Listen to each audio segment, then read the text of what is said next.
perkenalkan produk oleh Direktur Utama Bapak. Peluncuran produk hasil olahan PT Perkebunan Indonesia di Anjungan Mandar Makassar dihadiri Direktur Utama Holding Perkebunan Nusantara, Doli P. Pulungan, dan Direktur Utama PTPN 14, Doni P. Ganda Miharji.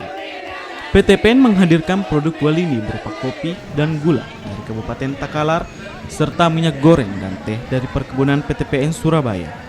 Produk bersama PTPN ini nantinya akan diluncurkan ke pasaran dan akan bersaing dengan produk komersial lainnya, namun dengan harga yang terjangkau. 4 unggulan produk Walini ini akan menjadi langkah awal PTPN dalam menggerakkan ekonomi Indonesia dengan produk dalam negeri, dengan jaminan kualitas yang aman serta harga yang ekonomis.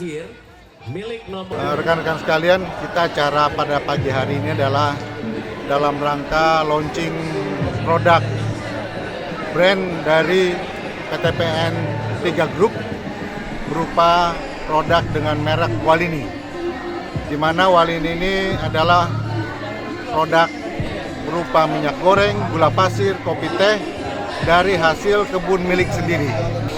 Ya, kepada karyawan nanti mungkin sampai di marketnya mungkin harga sekitar 11.200 sampai maksimal 11.500. Itu sudah jauh di bawah daripada ketentuan pemerintah 12.500. Jadi ini barangnya bagus, harganya terjangkau. Ya, kalau minyak goreng, kalau di pasar itu harganya rata-rata 2 liter itu 21.000, kita menjualnya 19.000.